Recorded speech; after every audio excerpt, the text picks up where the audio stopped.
Good morning, good morning, good morning, everyone. Welcome to the Think and Grow Rich Mastermind Show. My name is Dr. Peter A. James. Another show, another episode on this phenomenal book by Napoleon Hill, Think and Grow Rich. In this show, we dive on into the principles that Napoleon Hill provides for us, 13 of these principles, which we'll talk about in just a little bit. I'm not by myself, however, I've got some distinguished angels, hosts who are going to be joining me. But before I bring them in, I want to ask you, how are you empowered? Let me ask it a different way. How do you stay empowered? One of the ways that I stay empowered is I pay attention to who I'm surrounded by, who's in my ear. What does that look like for you? Who is holding you accountable? Who are you able to bounce ideas off in order to stay sharp, relevant, get to your next level? I specifically have a mastermind that continues to play in my ear. I got colleagues, friends, peers that also do the same thing. But for you, what does that look like? Or is it just business as usual? And let's just face it, in 2022 and beyond, business as usual, I don't know if that's going to cut it. So without further ado, I'd love to bring in our distinguished hosts. I call them the angels. These individuals are also part of my mastermind. They also weigh into my subconscious. Actually, at nighttime, I hear them talking and I have to ask myself, oh, what's going on here? So without further ado, our first distinguished host, Galen Bingham. Galen, good morning to you. How are you doing today, sir? Fantastic. There's a lot going on, but no matter what's going on, I want to make sure that I was part of this conversation. It's so interesting to your point about surrounding yourself with people who are like-minded and who are going in the same direction. The adage is that we are the average of the five people that we hang out with the most, not the five people that you want to be like, Hmm. but the five people that you hang out with the most. So before the show, and we're gonna bring Ann on. Before the show, some things were going on technically, and Ann said, "I can tell what's going on in your mind, Galen, by the look on your face." And that's the value of having a mastermind, that people know you, they know your strengths, they know your proclivities, they know what you're thinking, and they can speak into those spaces where you're not living up to who you say you want to be. You may be letting some limiting beliefs challenge what you know what you can accomplish, and that's the value of having a mastermind. Number one, they know you, and then number two, they're empowered to call you higher, as another mastermind of ours, a mastermind member of ours, talks about a lot. So I'm excited about this conversation. I'm excited about any time that we can get into this very, very rich text. Such a great conversation there, Galen. This springs from chapter 9 of Napoleon Hill's book, Think and Grow Rich. Here's a question that we ask each other on a regular basis there, Galen. I love this, especially from our mastermind. How are you stepping into your greatness? How are you walking into it? And if you're not, what's getting in the way? Right? Who is asking, those of you who are listening or watching, who is asking you that question? Who is it? If it's nobody, I'm just saying, Galen, just saying, man. Galen, we're not alone, man. We have a master class today. We're going to be diving on into this chapter. And, the individual, the young lady who has brought us into this fold needs no introduction, Galen, at all. We just call her the master wealth builder. Ann McNeil, good morning to you. How are you doing today? Listen. Yes, the master builder helping build stronger and better lives and businesses and mastermind groups. Peter, we didn't discuss this before the show started, but you just teed me up when you mentioned the word about greatness, because Napoleon Hill tells us, and I want to ask all of our audience, we're talking about the mastermind principle today. But our host for today just teed the conversation up by talking about greatness. But what is it that Napoleon Hill says about greatness? Basically, he says that greatness is the ability to recognize the power of your own mind, embrace it, and then use it. So today we're talking with each other. We're talking to you because we are your mastermind group of accountability. And we want to thank all of you, Doretha, Colette, and all of you that come on every single Saturday morning very early to participate in this mastermind conversation. But today we're going to talk about greatness. We're going to talk about those two envelopes, and we're going to talk about how do you hold your mastermind buddies accountable, but how do they hold you accountable? What does this principle look like in your life on a daily basis? Because again, if you expect to have greatness, but what does it look like for you? So, Peter, Galen, I'm excited. We do want to make sure we let our guests know that our guests that we've promoted will be here on another day. So we just want to make sure that if you're sitting there thinking, okay, but wait a minute, we want to acknowledge that. And so Peter's going to share about that. So you have us in the meantime. Hopefully we're okay. But this is the question that we're going to pose to you who are listening, who are watching, and we're going to discuss it about this greatness. But here's the thing. Anyone who has achieved some level of success, they have not done it by themselves. It may seem that way. Hollywood may portray it that way. Even sometimes the books or the TV shows that we watch make it seem like, oh, how do they do it? They're so strong. They're so focused. The fact of the matter is actually the secrets is that they don't do it by themselves.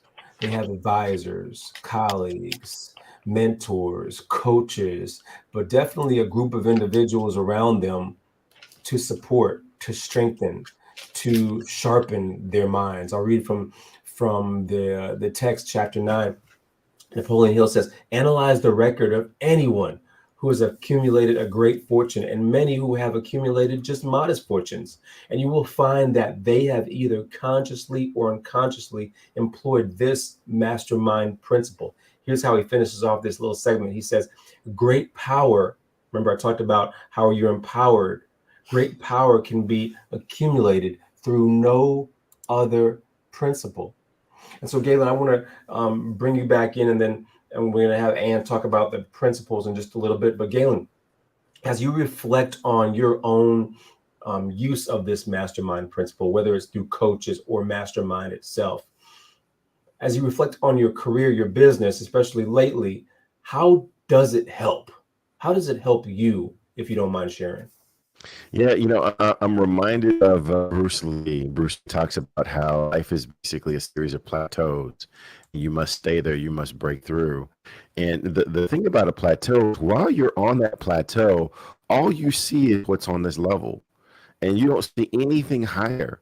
And mastermind members are people call you to the higher plateau. They see things in you that you might know is there, but you forget from time to time. And they remind you of who you say you are. They remind you of accomplishments and capabilities that you have that you might forget about. As well as I love the way Napoleon Hill talks about when two like-minded people come together, a third mind is in the midst. So yeah, so that's the way I've used my mastermind members to help me see that next plateau, as well as remind me of who I say that I am, and because we all forget from time to time. Yeah, good stuff. We're going to dive on into that a little bit. The need for that in your life, to have that someone else's to pour into you, to strengthen you, to sharpen you. But Ann McNeil, we have this video that we're going to get ready to watch about these 13 steps. Excuse me. I was wondering if you could tee that up for us a little bit to share with our audience what they're getting ready to watch. Absolutely. First, I want everybody to think about how do you use these principles of success in your everyday life? And as you think about how they are built upon a foundation. Like I'm a contractor by profession. And as a general contractor, we start with the building of a foundation. So these principles start with the foundation, start with the foundation. And the bottom of that foundation for these 13 principles is desire.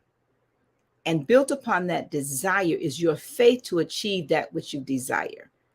And then Napoleon Hill goes on with the rest of those, So you can mix and choose how you want to build that foundation until you get to the roof, which if you're building a house as a contractor, that's your desire. But what is your desire? So listen to these 13 principles and you decide how you will build that house for yourself for success. Number 1 is desire. Napoleon Hill said that everything starts with a burning desire, a compelling reason for doing what it is we do. Step 2 is faith, having belief in our ability to attain that which we desire. Step 3 is what we call autosuggestion. Autosuggestion simply means being very intentional about the things that we are pouring into our thoughts, into our brains, and into our consciousness. Our brains, our minds will receive everything automatically, but we have to work extra hard to make sure that the positive things are what we are feeding ourselves, because those positive thoughts are going to turn into positive actions. Step number 4 is specialized knowledge. No one person knows everything, even about whatever their particular area of expertise might be. And the value of the MasterMind principle is using the specialized knowledge of other people. Step number 5 is imagination, the workshop of the mind. Everything starts with our imagination and our thoughts, the burning desire to transform those thoughts into our reality. In order to do that, we have to take a look at step 6, which is organized planning. That is how we crystallize our desire into action, organizing ourselves. Having the thought and not acting on the thought isn't going to get us anywhere. We have the thought, we go through the organized planning to transform that thought into action. Step number 7 is decision. What Napoleon Hill said is the mastery of procrastination. Napoleon Hill said that the antidote to procrastination is simply to make a decision and then move on that decision. Step 8 is persistence. We have to have a sustained effort which is induced by our faith in order to achieve our goals. One of Napoleon Hill's books I love, even the title, 3 Feet from Gold. Those people who became rich during the gold rush in the wild, wild west days didn't do that because they were necessarily smarter or had better information than anyone else. It's because they stayed just a little bit longer. Sometimes people left when they were just literally 3 feet from gold. So hanging in there, being persistent, is step number 8. Step number 9, the power of the mastermind, the driving force. None of us can accomplish anything on our own. Everybody, I don't care who you are, from the most prominent person to the person who might be considered the lowest on the totem pole, everybody has someone who helped them get to where they are. And the power of the mastermind is being able to use those influences around us, use the thoughts, use the knowledge, use the exploration of other people to help us in achieving our goal. Step number 10, the mystery of sex transmutation. This title can be a little confusing, but essentially what the mystery of sex transmutation means is that we oftentimes in our society think of sex as being purely physical. It is absolutely physical, but what Napoleon Hill teaches us is that sex also has an emotional element, and that sex is the strongest of our desires. That if we can take our sexual energy, transform that into positive, creative influences, it can propel us to new heights. And so we spend quite a bit of time talking about the mystery of step 10, which is sex transmutation. Step number 11 is the subconscious mind, which Napoleon Hill tells us is the connecting leap between our human mind and the infinite intelligence, the source of all thought, the source of all creativity. Conscious mind, we spent some time talking about how we use that through the influence of autosuggestion and what we're feeding into our mind.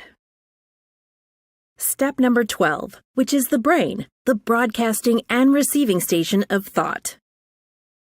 Final step number 13, the sixth sense, the door to the temple of wisdom. This is the final step through which infinite intelligence may and will communicate voluntarily without any effort from or demands by the individual. The principle is the apex of the philosophy.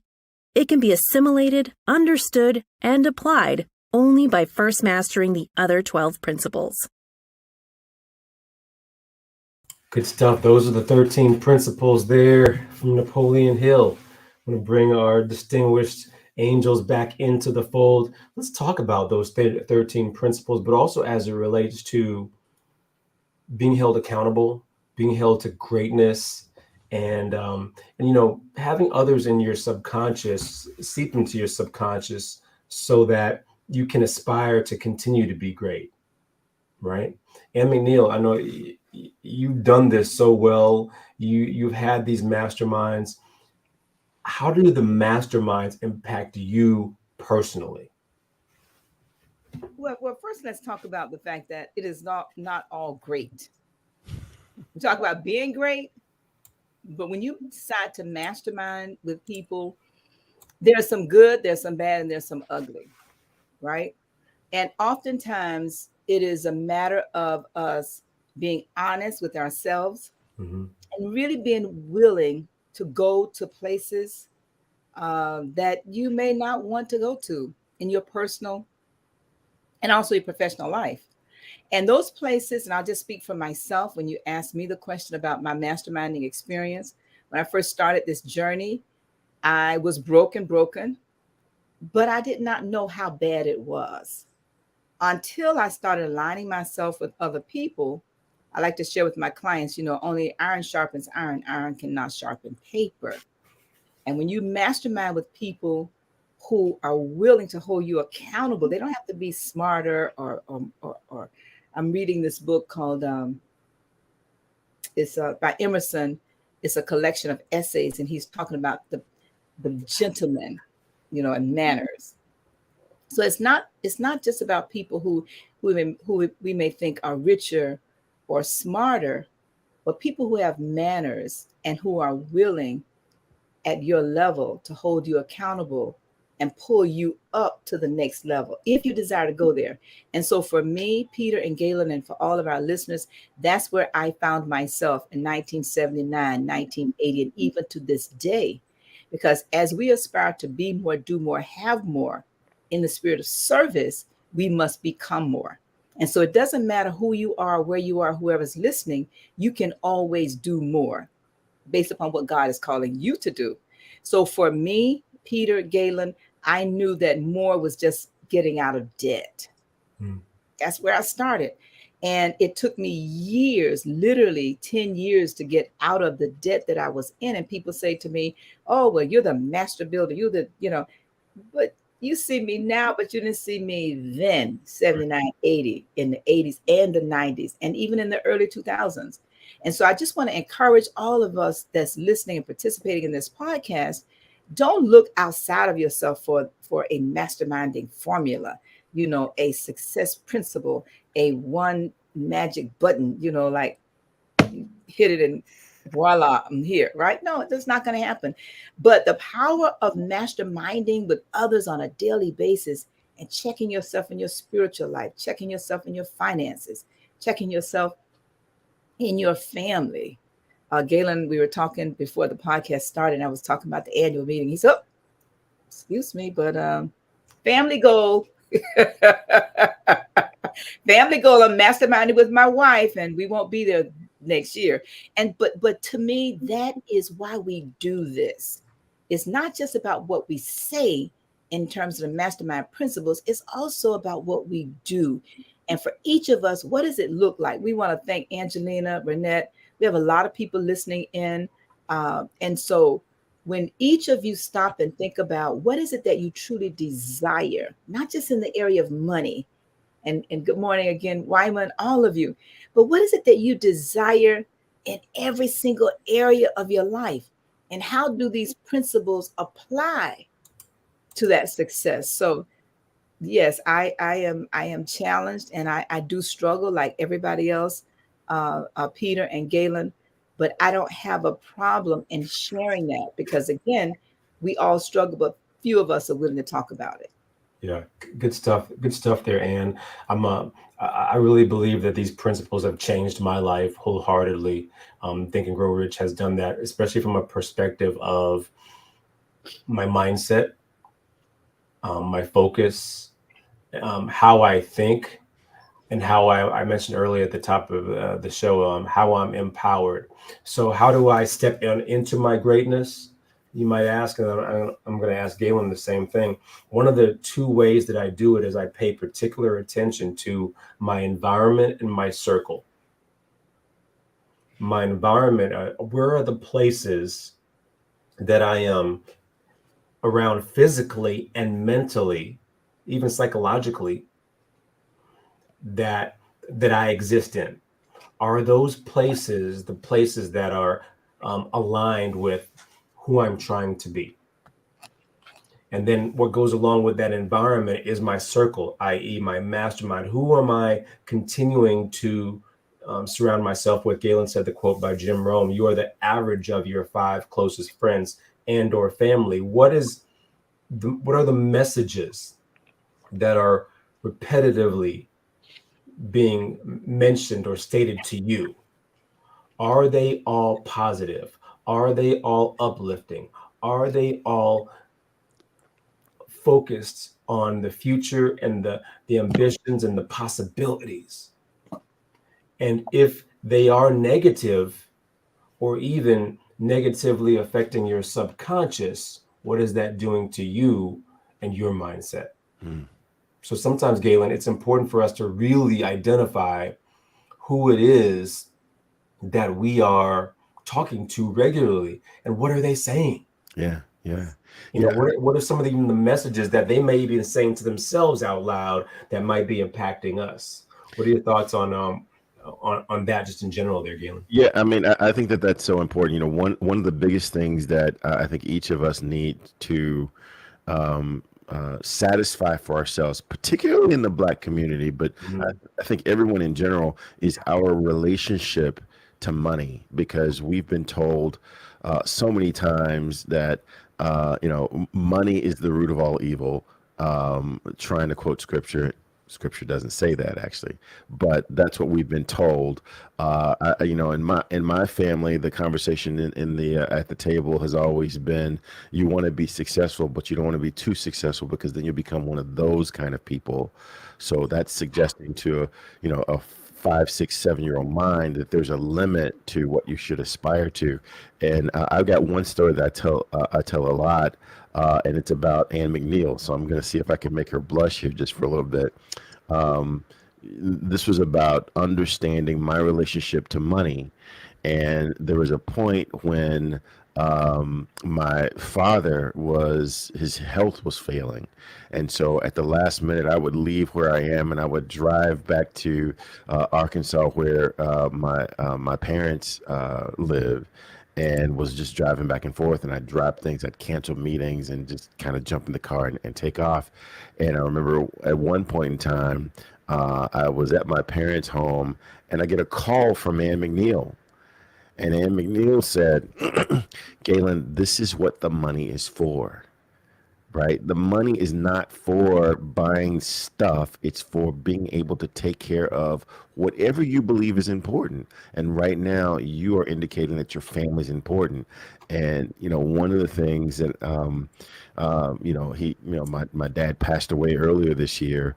But one of the things that I'm really, really excited about was, there was a point where his care could not be adequately serviced in the town that he was in, and there was better care in a town 2 towns away, but he would need to be airlifted, and the insurance that he had didn't cover that. And I was able to say, just do it, right? Because of the relationship to money. That's what money allows us to do. So when we say think and grow rich, we're not just talking about money, but we are talking about money. We're talking about the freedom to do the things that will lead to your riches. And, it's just so easy to get lost with what we're doing, but we're actually talking about the best way to live life. And so the best way to live life for me is in pursuit of freedom, and money provides you that freedom in many, many cases. So I wanted to share that. We got to put Ian back on the screen. I got to see how she's taking this story that I shared with others so many times. But I think about that a lot. Those life experiences, that is what money is for. Being able to do those things that are important to you, rather than and I share with my wife all the time. I don't want to admire a number in a bank account, right? It's what can we do with this money that we're accumulating, that we're working so hard for. And McNeil, any comments? Oh, wow. I want to remind all of our listeners that Napoleon Hill says that, a mastermind group is a coordination of effort between two or more individuals in a spirit of harmony. And when you think about what Galen has said, we three here are a mastermind group. That's one. All of us, along with all of you, under the umbrella of Think and Grow Rich International Mastermind Association, we are a mastermind group. As we mastermind, we start with the desire. And what Galen is sharing is his desire for his family could not, should not, would not, and was not impacted by a lack of money. But that would not have taken place if he had not done the work with his mastermind group of accountability and the inner work that's required in order to have the money. And as you were speaking, Galen, and I would say to God be the glory for that story, because I'm very mindful and very careful that it is for me. I can't speak for anybody else, but it's because of him that I can now see that my trials, my struggles, my tribulations, and all the things that I've gone through and will go through is not for me, but it's for the benefit of others. Because what I was reminded of when you were going through that with your father, I was reminded of my own story, which is why I reached out to you. I was reminded of my own story years before my mom became ill and years before I lost my father. My desire was to take care of my parents because we came from a sharecropper's background, right? And so my desire in having more money was to be able to do what I want, when I want, wherever I want, whenever I want it, with whomever I want, and money was not a factor. And my family comes first in that. And so my desire was to have, this. Now I lived in a rented apartment. Okay, so understand the story. But my desire was to have a place where my parents became ill, I could bring them in my home. And God blessed me with the 7,000 square foot home on a golf course, actually 2 golf courses, cul-de-sac, swimming pool. I mean, you name it, fruit trees in the back. Look outside, you don't see a house nowhere, right? But my point was this: who did I have to become? And see, that's the question for all of our listeners as you mastermind. Who did Galen Bingham must become in order to be in a position to take care of your family like that, to send your daughter to the school of choice, to take trips around the world with your sweetheart, girlfriend, wife? So I just want people to understand this is what we're talking about. What is it that you desire in your mastermind group of accountability? It's not just about what the money will do. In my book, I wrote a book called How to Start and Run a Successful Mastermind Group. And in the workbook on page 9, I give it's an inventory, the inventory for every area of your life. Money is only one small line. One of the things that Galen, we talked about was not just for your family, but for yourself. Do you have long-term care insurance? Do you have health insurance? Do you have car insurance? How about house insurance? Oh, wait a minute. Wait a minute. How about success insurance for your business? That was another principle called persistence. Persistence is insurance for the success of your business, but it's also insurance for the success of your financial freedom. And so we can go a lot of places with this. I want to just remind all of our listeners that when you think about masterminding, and if you don't have a group of accountability, and Peter and Galen, if you don't mind, I want to step to the beta test that we're hosting once a month. And Tia, if you can put up the JPEG, once a month on the second Tuesday of each month. And you can go to the internationalmasterminders.com/group mastermind, and you can find the registration for that. I'm not sure if it's on Eventbrite. I'm not sure if you can go to Eventbrite and find it. But anyway, you can go to our website. But every second Tuesday at 9 a.m. Eastern Time, we host a beta test meeting where we discuss mastermind groups. It's for mastermind groups, especially the leaders of those groups. We have a conversation about what are some of the good things, the bad things, and the ugly things about masterminding. The good, the bad, and the ugly of masterminding.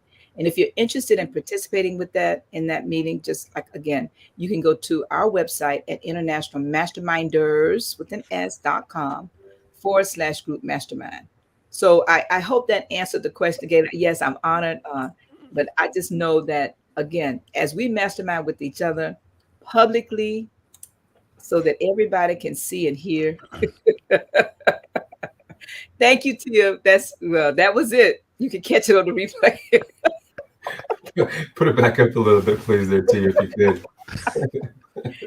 While she's doing that, I want to just, Wyman did put in the chat, the love of money is the root of all evil. And why? He said, if you love money, you'll serve money.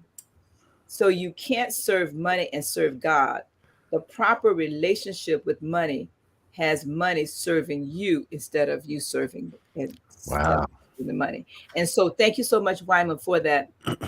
But again, this is the information for the beta test. And again, you can go to the website and get that information, internationalmasterminders.com/group mastermind. Hey, I want to say one more thing about that story that you just shared, Ann, because it ties back to what I said earlier about in that moment. I talk a lot with my clients about how it is biologically impossible to think clearly when you're in emotional situations. Ooh, I love Very literally, the amygdala, which controls and responds to fight, flight, freeze, right? And it's there to protect you. It shuts everything down. It shuts down all of your wisdom. It shuts down all of your cognitive abilities when you are in emotional and stressful situations. And so you need to have someone to remind you of those things that you would think about if you were thinking clearly. And so in that situation with my family, I would have thought about that clearly under normal circumstances. I would have given someone else that same advice. But because I was in an emotional situation, I needed someone who knew me to remind me of what's important to me. And that's what you serve, because you knew me, because of our relationship, because we've been talking about life. We've been talking about my goals for, at that point, I think a couple of years. And so you were able to speak in and remind me of, Galen, this is what you say is important to you. And without that, I would have been caught up in the emotion of the situation and not thinking clearly, not because I wouldn't have cared about my family, but because that's what that's the biology of how we're built as humans. And that's why we need to have masterminds. Yeah, good stuff. Great conversation. Thank you all. Galen, you said something earlier that really sparked my interest to a certain extent. You talked about we as African Americans in our community. You talked about money, but I want to talk about our mindset first. Often in our communities, we have come from generations of challenges, depression, anxiety, bondage, right? And those messages have historically been passed down from generation to generation, and we don't even realize it. And if you go into many of our communities today, you can not only hear those messages, you can walk into them. Remember, I talked about environment, and you can feel those messages.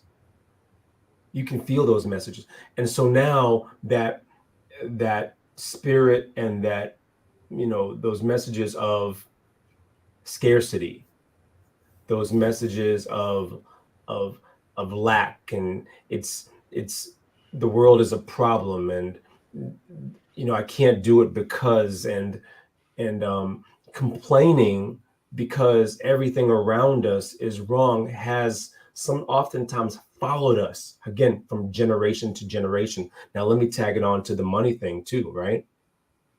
With that, we often look at money as something that's fleeting and not accessible. And those who have it, maybe they were swindlers or they got it some type of way. And so now there's a connotation around that. Yeah. Right? All this has followed generations. What does that do? Go ahead, Galen. Yeah, I want to jump in a couple points. Number one, Wyman Winbush is in the chat. Yeah. He's always here, and Wyman talks about this very eloquently. He talks about the language that we use when it comes to describing money. Filthy rich, right? Right. That those kinds of things, and he does a great job. And Wyman, you might put some of those phrases that we kick around there in the chat. But yeah, there are a lot of things Dr. Peter, you talked about the fact that it's really about trying to keep us safe, because the history of being Black in America is around being oppressed and there's danger associated with you being unsafe, right? Literally, you could die, right? And so your family wants to keep you safe. And so they will say things like, money doesn't grow on trees. You've got to work twice as hard, right? Those kinds of things. And they don't stay at that company. Don't be trying to leave. Why are you leaving that company for? Yeah, you got a nice paycheck every other week. A nice secure paycheck, right? And a pension. Security, pension, right? And so they're hoping to do well. They're wishing you well, but that's not the same mentality that other families, other communities have. Right now, I'm going through the autobiography. It's kind of a journal of don't laugh at me, Matthew McConaughey, and it's very fascinating to experience him talking about his upbringing. And when I look at him now, you don't realize that he was poor, right? As the joke goes, he was so poor, he couldn't afford the OR on the end of that, right? He was poor. But he had a mindset that he was literally trained to walk the earth thinking that everything was at his disposal. And that was different than the upbringing. As I reflect on my upbringing, I was basically brought up to think you want to be successful, but you don't want to be so successful that you become one of those kind of people, right? And so just think about those comments that we say to one another in an effort to keep them safe. But for a 4, 5, 6, or 7-year-old kid, it's hard for them to understand the nuance that's included in that. The brain doesn't understand that we're just joking, that we're just kicking around phrases. The brain says, okay, well, I'm going to become successful, but I'm not going to become so successful because there's a limit. And that's what we start acting against. Yeah. Ann McNeil, your thoughts? Listen, I'm a contrarian. I want to take a different view. Please. I don't think it's a Black thing. I think it's a mindset. Yeah, the poem, I was trying to find the page in the book while we were talking. And so for the students in this master class, if you can go to your Think and Grow Rich book and find the page. But Napoleon Hill, when he was interviewing Andrew Carnegie shared with him that there were 2 sealed envelopes that we each come to this earth with upon our birth. Two, two, two envelopes. And he says that in one of the envelopes, um, and again, this is about you taking the greatness, if you will, the greatness of your own mind at the age you can realize how great you are, and then recognize it and embrace it. But he says the first envelope, regardless of what color you are, regardless of what sex you are, what gender, what part of the world you were born in, we're each born with these two envelopes. And the first one are the advantages of life that you can enjoy. Those advantages deal with your sound mind, your sound health, really doing the work that you love to do, love, freedom from fear, freedom from worry, having a positive mental attitude, and then also having some kind of wealth, right? But then he also talks about the other envelope.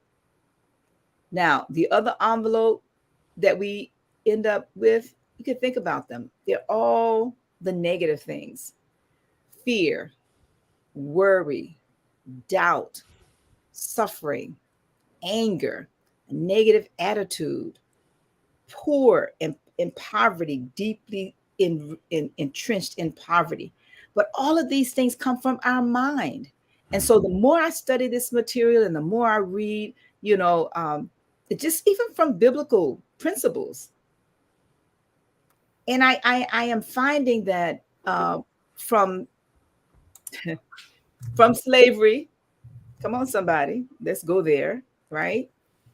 We were stripped of our birth rights, our name, Language. our language, listen, we just came back from a 5-country tour last month of Africa, right? We went to Benin City, Nigeria, Abuja, Lagos, two other places I forget. It was hard to come back.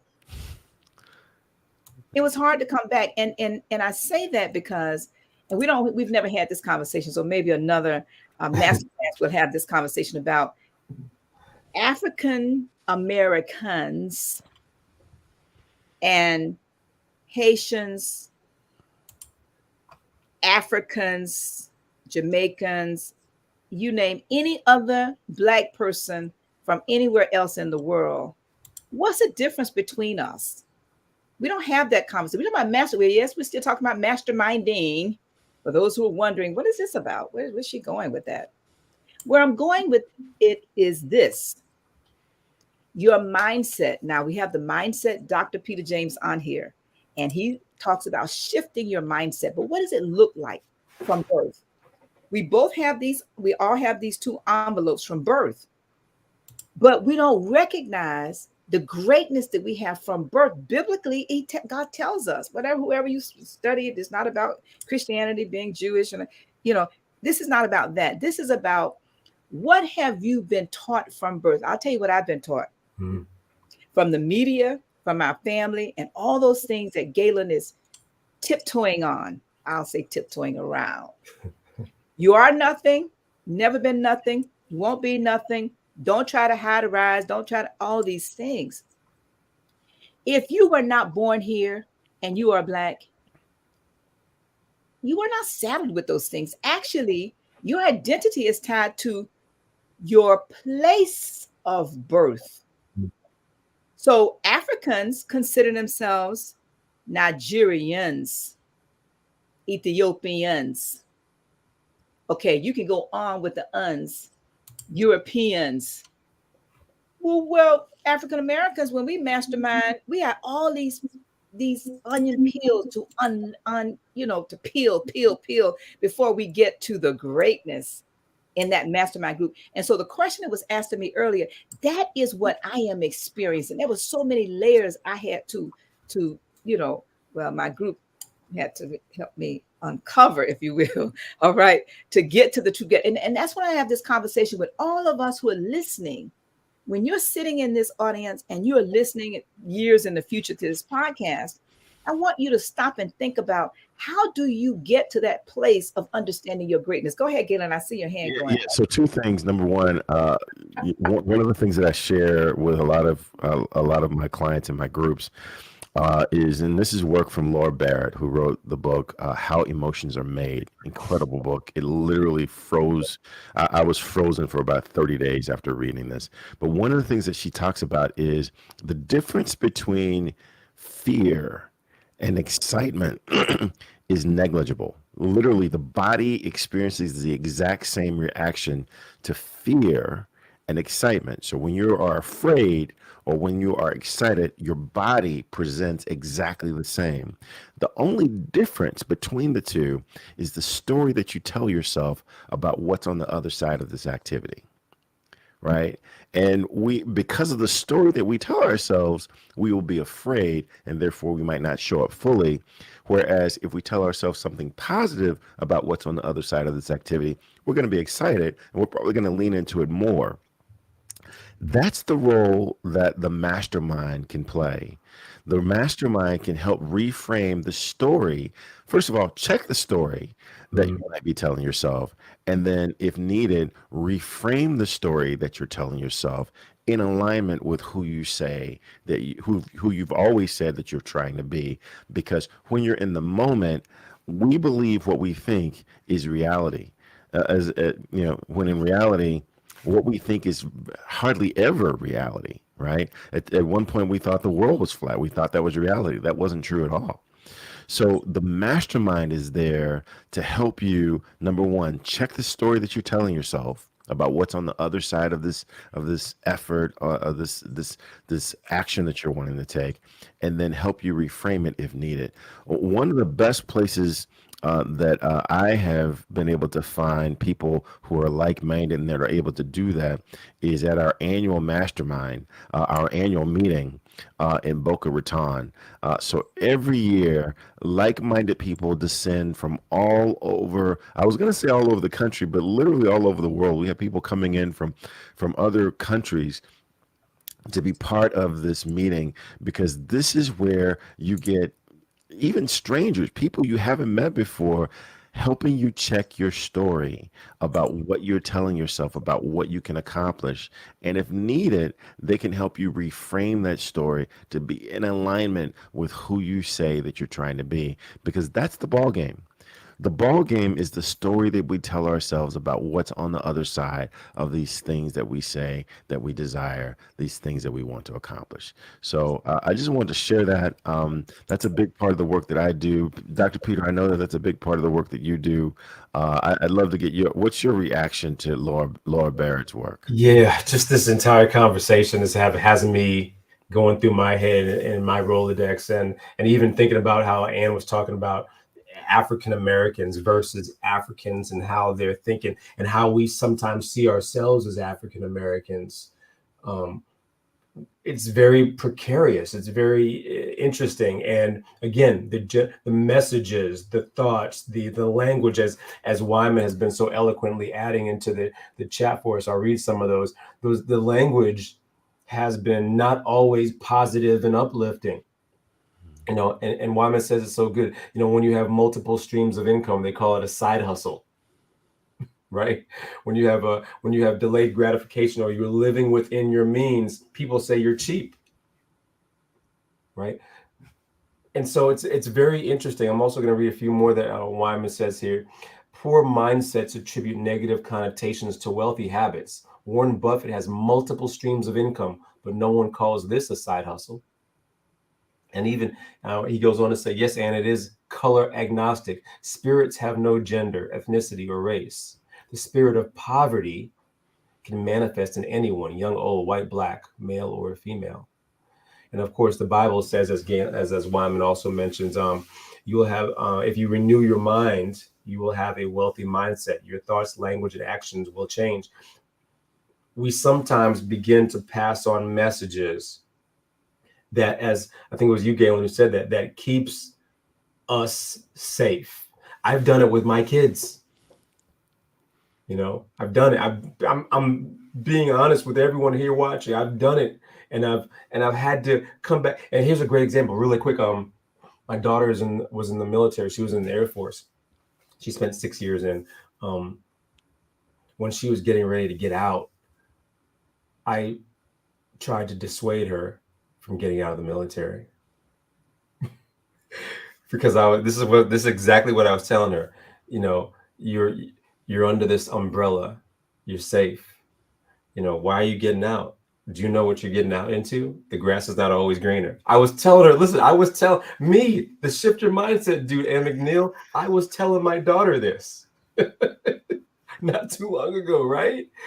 But why was I telling her that? And I had to have a come to Jesus moment with myself and her to say, hey, you know what?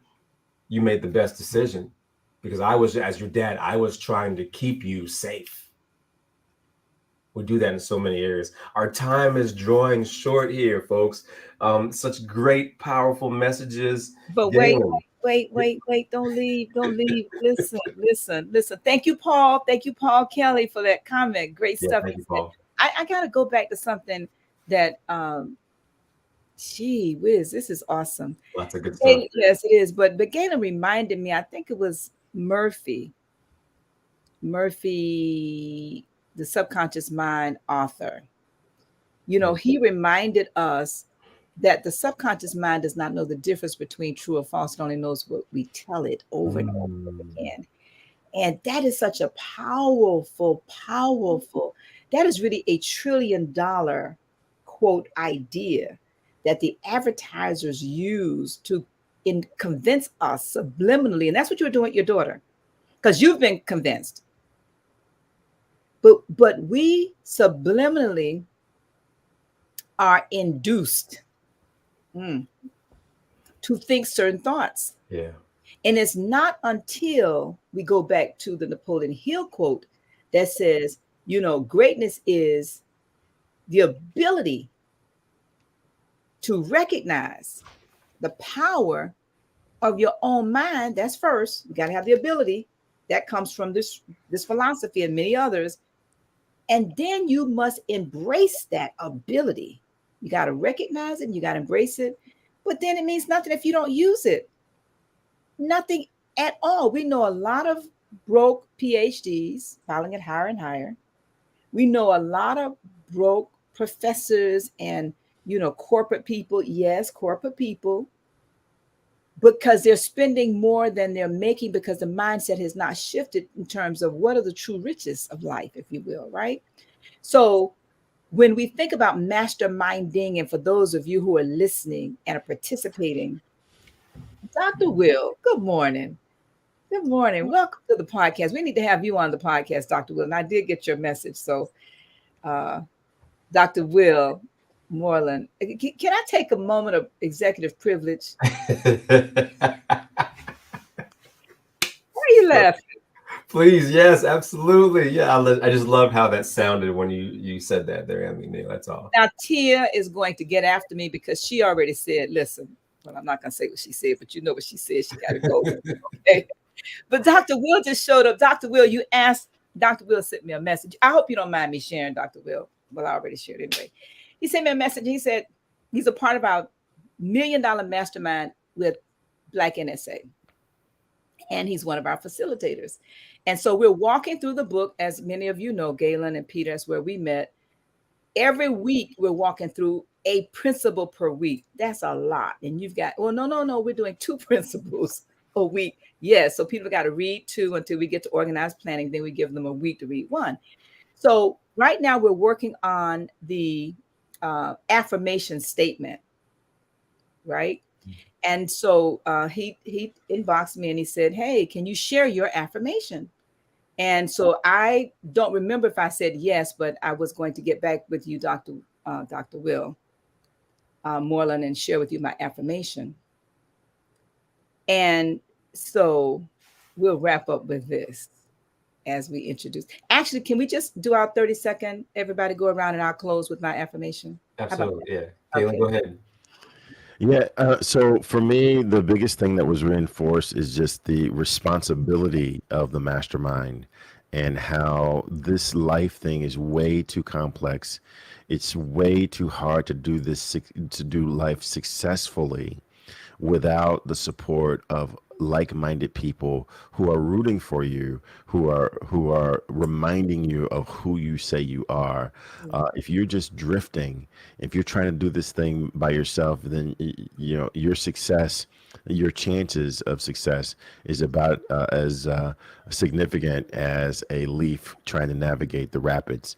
There's a chance you might make it, but probably not. So find like-minded people, as Napoleon Hill talks about. Find like-minded people who you can borrow their energy to help you accelerate the goals that you're trying to accomplish. That's what I'm reminded of. How do we stay in touch with you, Galen?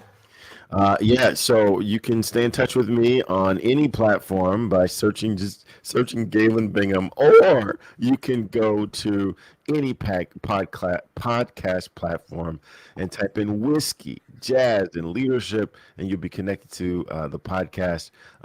We talk to leaders all over the world. We talk about the whiskeys they drink, the jazz music they listen to, and what it really takes to be an effective leader. We double dog dare you to try us just once. We guarantee that you'll pick up something. Good stuff. My name is Dr. Peter A. James. You can find me on any social media platform at Dr. Peter A. James. That's at DrPeterAJames, and also at shiftyourmindset.com. Here's my biggest takeaway, then I'm gonna pass it back over to Ann. I need to have these conversations regularly.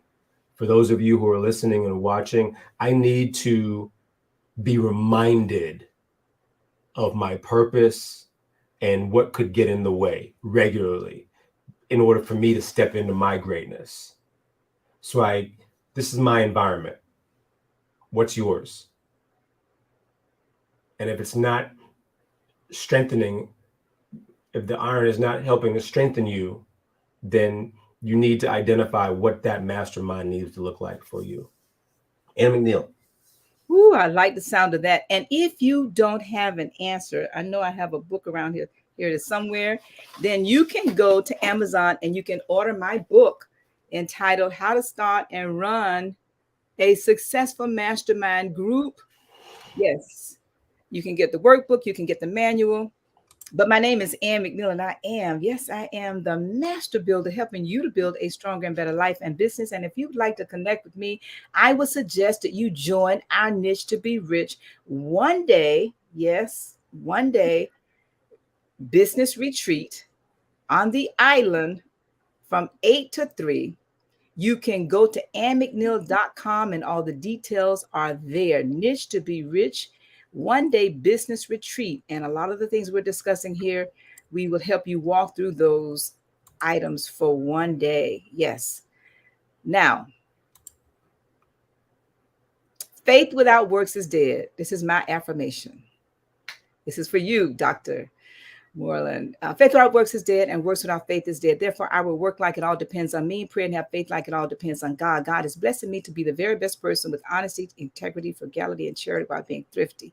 He has chosen for me this day happiness, success, right action, peace, goodwill, and love for all. My desire is to do the will of God, serving God by serving others. I am blessed to be a blessing.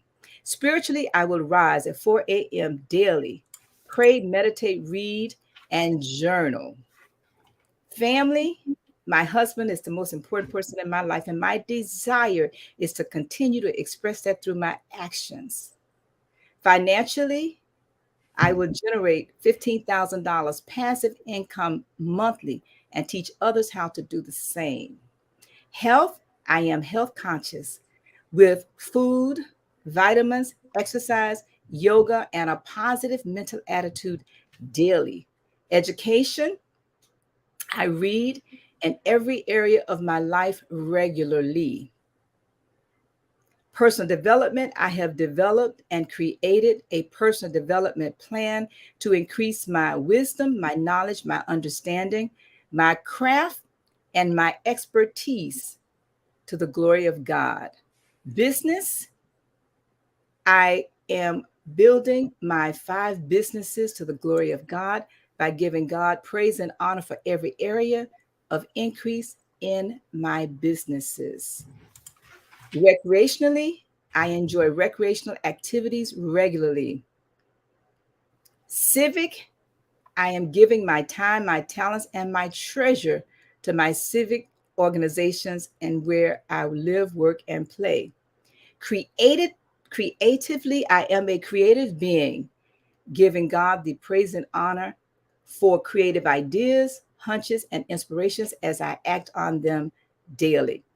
Dr. Moreland, that is my affirmation, and I am sticking to it. Thank you.